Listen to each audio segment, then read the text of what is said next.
그래서 저는 그래서 적성검사는 안 믿습니다. 또 적성검사 결과에 지금도 뭐 농부, 목수, 군인, 경찰, 정치인 이런 거 나오거든요. 자, 지금 직업을 그런 식으로 얘기를 해주면 사람들이 와닿지가 않겠죠. 그냥 조용조용하게 일하고 자유롭게 일하고 플렉서블하게 일하는 그런 글로벌 기업의 문화를 선호하는 사람인 줄 알았는데 막상 제가 일을 끌어가는 입장에서 보니까 네.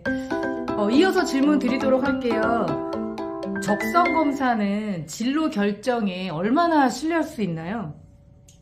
이거 적성검사 혹시 기억하세요? 결과? 저는 저희 세대는 이런 거 많이 안 해본 것 같은데 선생님이 아마 잘하실 것 같은데. 우리는 네. 아마 중학교 때도 했던 것 같고 아, 그래요? 고등학교 때도 했던 것 같아요. 기억이 안 나는데. 서울과 지방의 차이가 있는지. 근데 최근에 제가 모 여고에서 네. 전교생이 네. 적성검사를 그 전주에 해가지고 이번 주에 배포하는데 제가 관여를 했어요. 그 배포를 쭉 해주는데 제가 수업 시간에 해줬으니까 기억하고 있겠지 하고 그 다음 주에 물어봤거든요. 수업 들어가서 네. 과연 한 반에 한 결과를 26명 되는데 몇 명쯤 기억하고 있을까? 이게 제 관심사였어요. 네. 한 명 아 진짜요? 와, 이거 또는 제로예요. 와. 그리고 대학생들한테 물어봤어요. 제가 이제 중앙대학교, 한양대학교 학생들한테 적성검사 결과를 기억하고 있는 사람 손들어 그랬더니 6, 70명 있는 자리에서도 두세 명밖에 손을 안 드는 거예요. 그래서 야, 이게 도대체 돈 들여서 하는데 돈을 들여서 하는 이유는 뭐고 왜 학생들은 기억을 못할까? 저는 생각한 게 이거였어요. 애들이 그거를 기억해야 될 이유가 없다. 왜냐하면 검사할 때 별로 그렇게 신경 쓰면서 뭔가를 한 것 같지 않아요. 그렇죠. 그냥 요식행위로 뭐 하라고 그러니까 이거 했는데 사실 적성검사 질문을 보면 뭐 이런 게 좋아, 이런 게 좋아요 이렇게 물어보잖아요. 해보지도 않으면 어떻게 알아요? 그러면 그냥 감으로 대답하는 거죠. 나 이거 싫은 것 같아, 이거 좋아하는 것 같아. 그러고 나온 결과에 대해서 얼마나 신뢰할 수 있을까요? 이런 생각이 들더라고요. 그래서 저는 적성검사는 안 믿습니다. 또 적성검사 결과에 지금도 뭐 농부, 목수, 군인, 경찰, 정치인 이런 거 나오거든요. 네. 자, 지금 직업을 그런 식으로 얘기를 해주면 사람들이 와닿지가 않겠죠. 지금 시대에.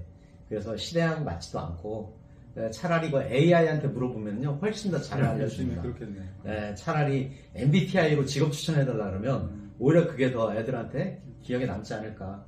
근데 기억을 해야 되는 이유가 중요한 게 목표의식 때문에 그래요.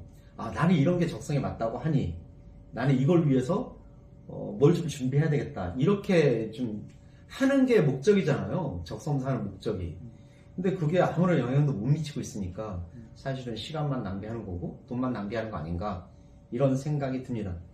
그 대신 기질과 성격은 의미가 있는 것 같아요. 기질과 성격, 그렇죠. 네, 맞습니다. 아니, 그러니까 저는 이 적성검사는 잘 기억도 안 나고 하는데 그냥 개인적으로 이 적성, 흥미 이런 것들에 대한 그러니까 판단이 젊었을 때도 그렇게 할 수 있는 시간이 그러니까 그러니까 준비가 안 돼 있겠죠. 그러니까 저희 세대는 그랬었을 것 같고 어차피 취직하는 게 목표였고 어떻게든 취직을 하려고 노력을 했었고 그리고 한 20년 이상 지나오다 보니까 아 이제 알겠다. 이게 조직이고 이게 사회고 이게 직업이고 이게 돈 버는 것이라는 거를 사실은 40대 중반 50대가 넘어서 저는 깨달은 것 같아요. 좀 늦은 감이 있긴 하지만 근데 하물며 저도 그런데 젊은 세대들은 과연 이런 아까도 다른 내용을 말씀드렸지만 이 직업의식이라든지 내가 돈을 벌려는 확실한 목표라든지 이런 것들이 사실 상대적으로 약한 경우가 많잖아요. 20대 그 신입사원 퇴사율도 굉장히 높고 대기업을 들어가더라도 그렇잖아요. 그런데 이 친구들이 과연 어떤 생각으로 이런 그 자기의 어떤 이 직무라든지 이런 것들을 접근하는지도 사실 애매모호하고 그러니까 저희보다도 오히려 더 혼란스러울 것 같은 생각이 들거든요. 그러니까 저도 50대 넘어서 50대 가까이 됐을 때 이런 내가 어떤 적성을 갖고 있고 어떤 것에 흥미를 갖고 있는지 비로소 깨닫게 되는 어떻게 보면 현타처럼 그런 게 왔었거든요. 이게 직장이라는 것이고 이게 직무라는 것이구나. 내가 예를 들면 이런 거예요.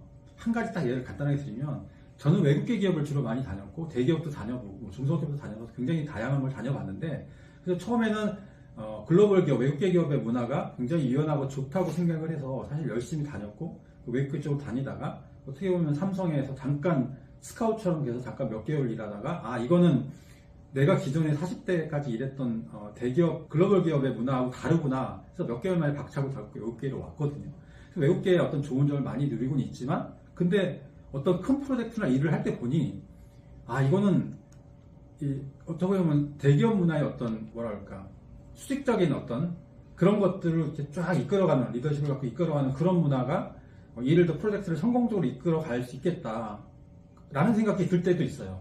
그러니까 그게 뭐냐면, 그랬을 때 저라는 사람이 추구했던 게 그냥 조용조용하게 일하고 또 자유롭게 일하고 플렉서블하게 일하는 그런 글로벌 기업의 문화를 선호하는 사람인 줄 알았는데 막상 제가 일을 끌어가는 입장에서 보니까 미치겠는 거예요. 일이 진행이 안 되는 거예요. 그런 경우가 많이 있습니다. 이 글로벌 기업의 매트릭스 조직이라는 게 그럴 때 보면 어떤 게 반드시 옳고 그르다는 그런 것들이 아니다.